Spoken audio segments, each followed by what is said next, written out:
बोला गया कि हाथी सा बल हो जाए तभी पूजे माँ बाप को। अब गणेश जी का मुंह हाथी का है, बहुत बलवान है, वो देवता है, राक्षसों को मारे हैं, उनको कोई नहीं हरा सका। तो हाथी सा बल हो जाए तभी पूजे माँ बाप को। अगर ऐसा बन जाओगे तो जग पूजेगा आपको। और उदाहरण है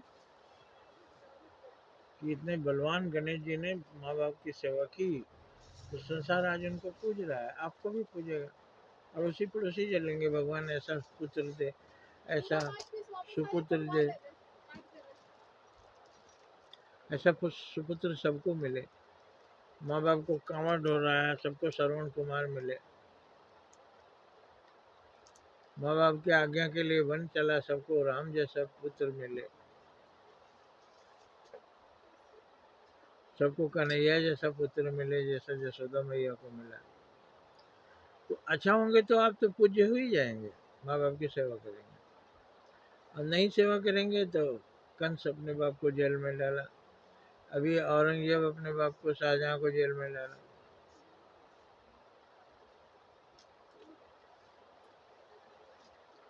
तो जिन धर्मों में माँ बाप पर अत्याचार किया जो, वो तो राक्षस कहलाए, उनका वध किया भगवान ने। एक बार एक अंग्रेज ने भारतीय को कहा था कि तुम लोग मूर्ख हो, मरे हुए बाप को जल देते हो, कि मरे हुए बाप को मिलता है जल?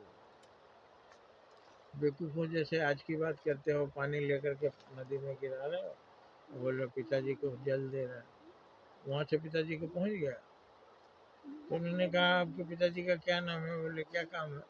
तो पिताजी का नाम बताइए, उनको मैं गालियां देना चाहता हूँ। अरे गाली दोगे तो मैं तुझे गोली मार दूंगा। कहे गाली देने से आपके पिताजी के पास पहुंच जाएगा। तो समझ गया, क्षमा मांगा, चला गया। भाई जब गाली देने से माँ बाप के पास नहीं पहुंचेगा तो आप क्यों गुस्सा होते हैं? तो उसी तरह से हम माँ बाप को जल देते हैं, हमको प्रसन्नता होती है। उनको मिलता है कि नहीं मिलता, हमारे पूर्वज जाने जिन्होंने प्रथा निकाली।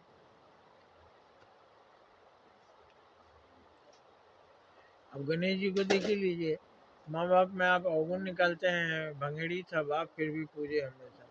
उनके पिताजी भंगेड़ी थे, गजेड़ी थे, लेकिन पूजे हमेशा। भंगेड़ी था बाप फिर भी पूजे हमेशा। संसार आज जप रहा गणेशा गणेशा। गणेश भगवान का नाम जपा जा रहा है कि भंगेड़ी ही बाप थे, तभी उन्होंने पूजा किया। अब माँ बाप में क्यों गुण दोष खोजते हैं? माँ बाप का एक ही गुण है कि उन्होंने आपको जन्म दिया और खुद भूखे रहकर भी आपको पाला। और जो लोग सास ससुर बोलते हैं वो गलत है।